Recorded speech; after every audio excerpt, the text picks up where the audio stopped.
In this episode of Mighty Car Mods, it is mad Nissan 180SX time.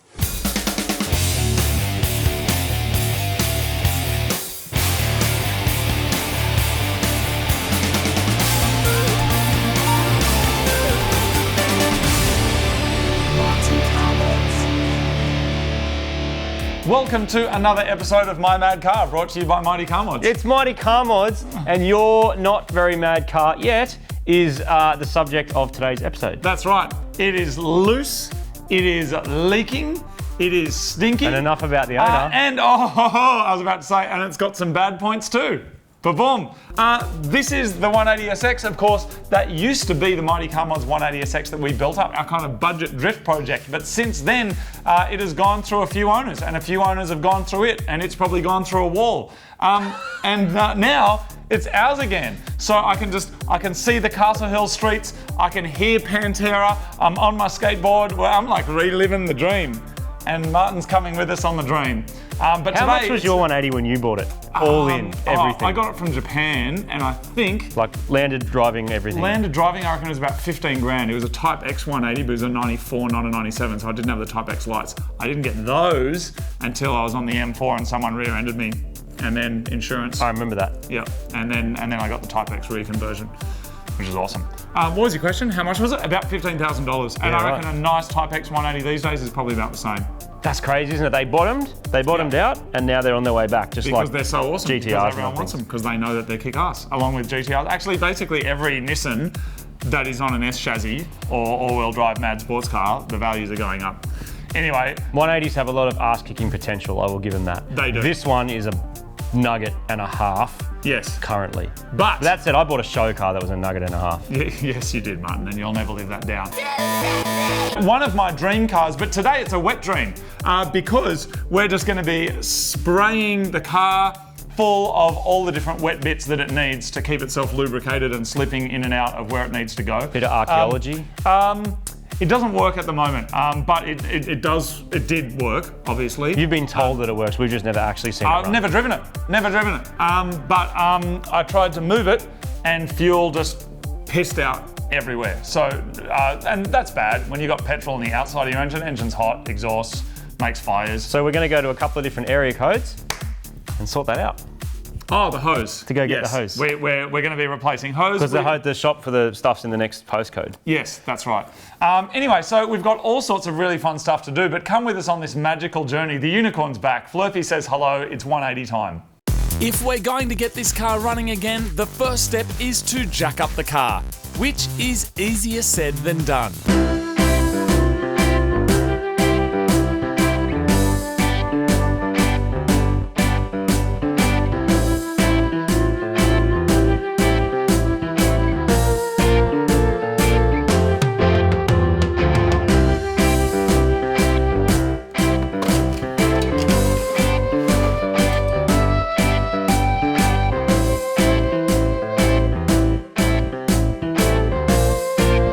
We finally got the car up in the air, and now we can throw under some jack stands. There ain't no party like an S-Club party. I think we'll all just pretend that never happened. Man, we'll get some Pantera happening. Yes! You're all like 180. Walk! Get some Pantera, get some corn. Bolga display of power. The 180 theme song. Our plan today is to check over the whole car, inspect and replace as many fluids as possible, plus work out exactly why it currently isn't working.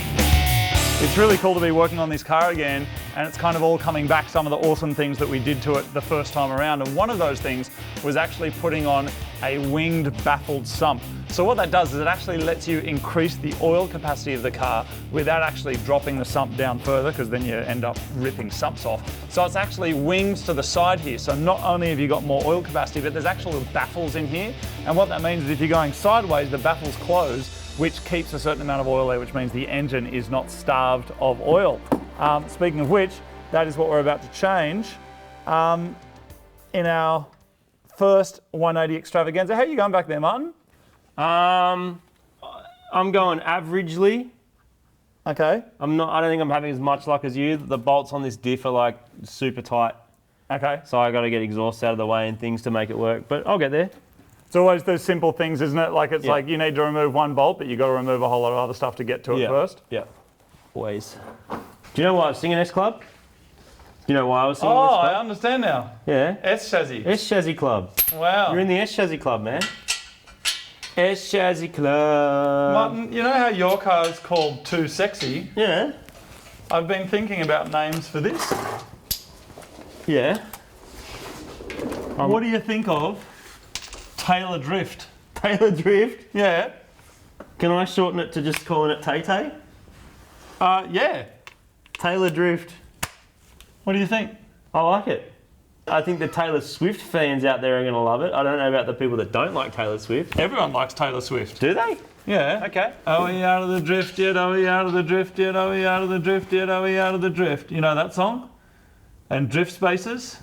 Yeah. Maybe, what about that song where it's Into like... the Drift? What about that song like, Dear Rod, don't you think you should have not thrown me out of the block? Don't you think Oh, that's the one about John Mayer, right? No, it's about piston rods. It's about rods, man. Didn't he write one about her called Paper Drift and she wrote one about him? I think she threw him out of the block. And Oh, wow. made a window. Okay. Like, you know that song where she's singing about, like, we're never ever getting back together? That's about head gaskets, man. Like most things with this car, we have no idea when the oil and filter was last changed, so that's the first thing we're going to replace because it's quick and easy, particularly with this aftermarket relocated oil filter. I just wanted to note that the very first bolt I touched on this 180 was threaded. The second bolt I touched on this 180 was threaded, and not only that, it's like a hardware shop bolt, so it's not a proper Nissan bolt or Jap bolt, it's just some random crap from the hardware shop. And I feel like there might be a bit of a theme that's going to happen with this car, that it's just going to be grot. We can safely assume that the spark plugs are just as grotty as what Marty is working on. In fact, they may even be the original ones that we put in there. Oh, hello, what was that? Spark plug? Yeah, man, check it out. Is that the old one? Yeah. Munted. Oh yeah, it's a bit worn out. But we did get the right ones. It just looks like it's running a bit rich. It's supposed to have some black on it, but that's like a fair bit. And they have been gapped. Someone's bought BKR 7. No, they bought 7-11. When it says 11, that's like 1.1 mil spark gap. And someone's knocked them down, but our one should be better. Yeah, right. They should just be more suitable.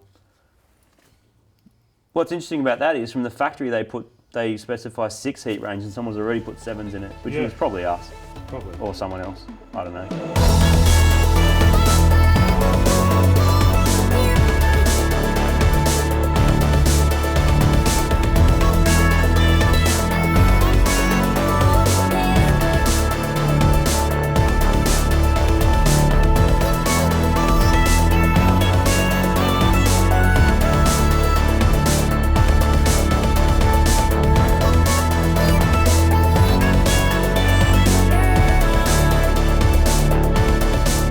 You're actually like progressing. You've seen fluids both be removed and reinserted. We're not talking Too Sexy anymore.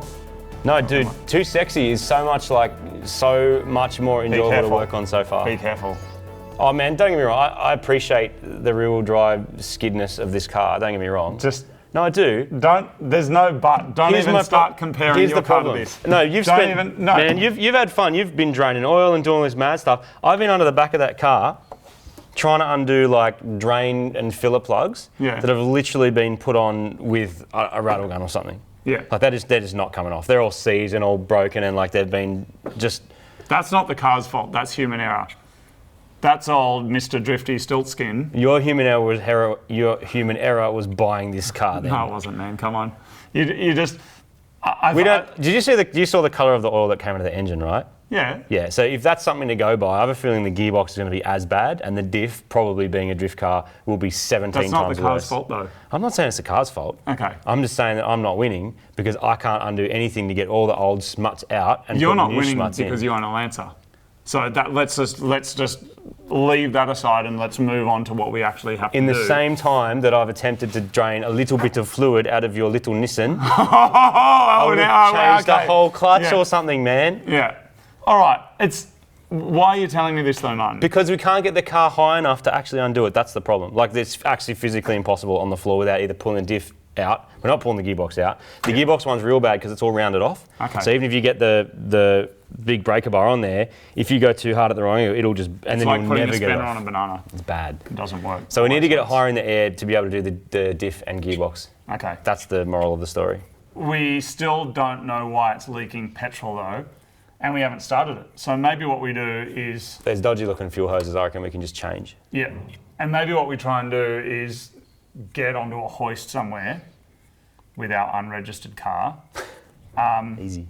And fix that stuff. Yeah. Well, that's, I mean, once we can get those bolts out, it'll be a 5-minute job, but we can't, like, you can't get a long enough breaker bar to get the leverage because it hits the ground. Yeah. So, If it was a Lancer though, you wouldn't have a problem, is that right? because it wouldn't have a rear diff, which is a problem in itself. Our first step is to inspect the fuel lines and this prehistoric looking fuel filter. Wow. Wow. I mean, that filter looks old. Like, look at it, the filter itself is rusted, so that's potentially not been changed in a long time. Or it's just sat around for ages, or yeah, it's the fuel contamination or something, or the thing's rotted away. Look at the colour. But people, that's why you change your fuel filters. Look at the colour. To highlight just how bad this is, we've got some white paper. And with this much dirt in the fuel, we think a dissection is necessary. It's just dirt. It looks like mud. It does look like mud. Which could be a number of things. I mean, dirty fuel, potentially, or the tank is sitting for so long that the tank, like, starting to sort of corrode a bit, Yep. and it sends the rust up through the filter. We do know that this car sat for a long time. What's interesting is that there's, like, information about how much power this car makes, Yeah. which most likely it was on a dyno, and we know it's been drifted with that in it, Which just shows how impeccable Nissan's engineering is, doesn't it? that it still works. That it actually still works. But also, what's got me concerned though, is even though we have a replacement for that, is that I'm concerned that just replacing this is just going to get filled with whatever was filling that. Potentially, but what I would hope is that we're using it enough now and running enough fuel through it Yeah. that, you know, we should probably maybe swap that out. Being that they're only a couple of bucks, we swap Yeah. that out again. Yeah, yeah. You know, and this is actually what happens with ethanol too, because you put E85 in it, cleans out the tank Yeah. like a solvent and sends it up through your filter. So, like, these are disposable. You should be changing these fairly often anyway if you care about your car. There's a similar argument, you know, with biofuel that people kind of, you know, run it through their car, get a diesel car, put biofuel in there, and then, oh, my car doesn't work anymore. But the reason it's not working is because it's actually running cleaner and like moving all the crap out of your tank through there. So If your there's tank a sense has crap. of changing that. Which in this car, being that we knew it sat. Yeah. And race cars sit too. I mean, if you don't use it for a few months, it's Yeah.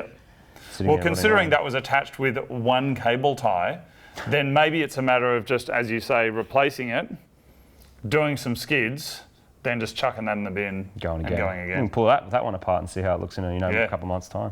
Yep, awesome. In the bin. The reason it may have dropped its guts the first time we attempted to start it was the fact that the fuel hose is actually the wrong size. So one of the issues we have in Australia is that a lot of the car bits and pieces that you buy from shops is still an imperial measurement. Technically, we don't use imperial measurement in Australia at all, but you can still buy 3/8 hose and 5/16 hose, which is pretty close to, you know, 8mm or 12mm or 9.7mm or whatever it is that a lot of the Japanese manufacturers use. So we're going to use 5/16 or 8mm, which will fit this much better. It's the size it's actually meant to have on it. And that looks like it'll work a lot better than hose that's too big, which means the clamp couldn't get enough force on it, and that's why it just sprayed everywhere. With proper fuel hose, a new filter and everything tightened up properly, we're hoping this will stop our fuel leaking problems.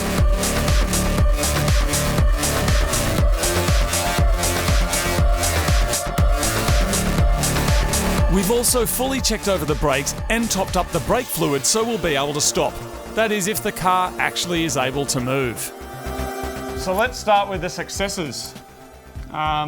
We fixed the fuel leak, we think. Which was what was stopping it from, like, actually running and being usable. So really, it's hopefully usable now. New fuel filter, new oil filter, new spark plugs, New oil. new oil, check the tyre pressures, tightened up a bunch of stuff underneath the car that was just hanging out. There's a lot of like looseness, isn't there? Heaps. Like just loose And stuff. it's got Except for plenty the of, two things that we need to take off. It's got meat on the brakes, which is good, so it'll stop. Hopefully. Brand new tyres up the back. Yep. Literally still has stickers on Tire it. pressure's a bit all over the shop, but we'll fix that too. And so when it comes to the gearbox and the diff, the options now are go to a workshop, get on a hoist so it can get some leverage, or Just go and do a skid. Which is, I think, what most people's drift cars do. So maybe they never get their diff oil or gearbox oil changed, maybe potentially. you just go to skids until something breaks and then you sell it to someone like us. Yeah. No, we might get it off. We'll figure out a way, but for now, I jam the exhaust back on and just actually like start her up and make sure shit works properly. We'll actually see if it starts. There's no battery in the back at the moment. We charged it. We've got a Yeah. charger on it. So stick the battery in, Yep. turn the key, and either it goes up in flames or we do a skid Awesome. at the track in a safe and controlled environment. Putting the exhaust on so we can do a skid. The battery was totally dead, so we've had that on charge while we're working. It's already been relocated to the boot, which is super handy.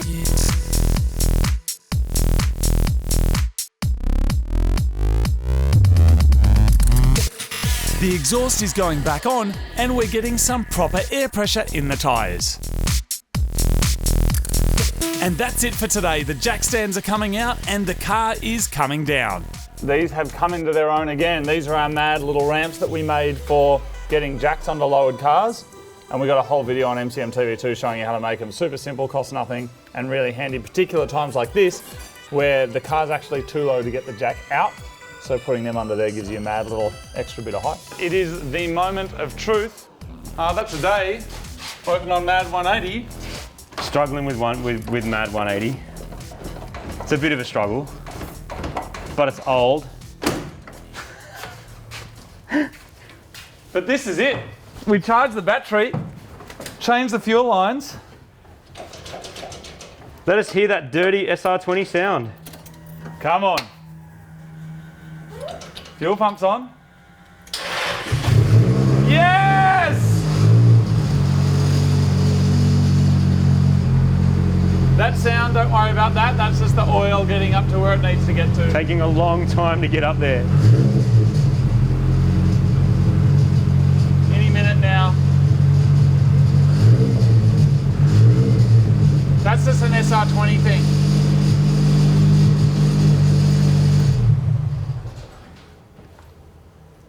What have you done? What have you bought, man? What is that You noise? could have bought a VW Golf GTI. Why did I do that? I think something's broken, Okay. and I say that as a blanket term for the entire vehicle. I'm stuck. Can you kick the side skirt for me, man?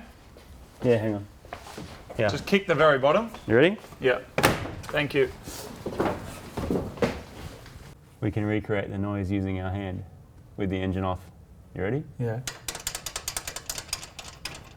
O2 sensor. Yep. And Do that up. Everything's loose. everything's loose, man. Everything. Everything. Including the driver. Are you just doing that up by hand? Because that's what someone else did. Yeah. We need to use a tool. 22 mil is where it's at. Except this one's not 22 mil. Of course it's not. He hates it because he owns a Lancer. Subarus are better than Lancers and Nissans are better than... Hey, you know what wasn't loose on my Lancer? Your Don't even know how to answer that. What wasn't loose on yours, Martin? My O2 sensor. Okay. You know why? Because it's not a drift car? Because I didn't do anything anyway. Like it didn't, there's nothing, it didn't, yeah. Okay. Do you still lie in bed at night and think about your Lancer? Nope. You don't anymore? Nope. But you used to. I lie in bed and think about its theme song. What theme song? Put your hands up. All right. That's a funny thing. The theme song for Too Sexy actually landed in the top 10 dance charts. That's amazing. And on the main charts, I think it peaked at number 46. Man, people like what people like. Just outside of the top 40. Which gives it even a little bit more credibility, you know? It wasn't yeah. quite there. It was on the fringe of popularity Yeah, that's it. for about 24 hours Yep. before it fell off the charts into obscurity again. Where it belongs. It's awesome. So good, man. I'm just going to start it from out here because it's too hard to get in anyway.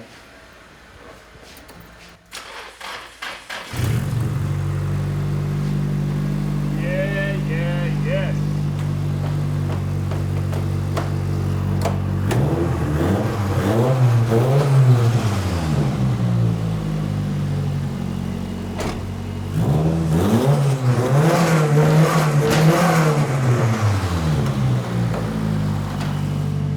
Get it out.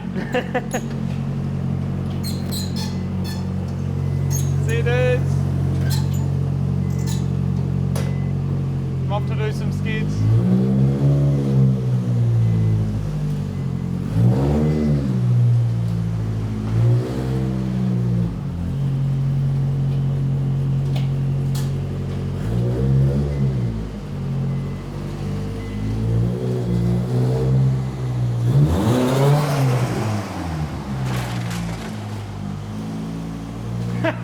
You ran into shit already. Oh dear. It's already running into things. He's stuck in there. He's not getting out ever. See you, dude. Have a good sleep. I can get out, man. This way. Just out through the window. I gotta fix that, man. It's gonna drive me mental. Until then, though, it's Dukes of 180 time. It works. All right. That's a thing. See you next time, everyone. You can follow us on the Faceballs. Faceballs.com/mad180s.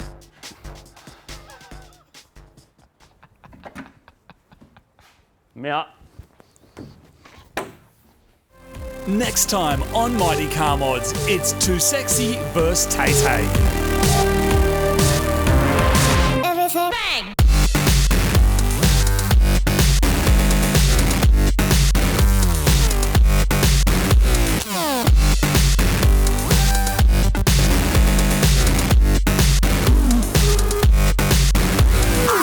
And the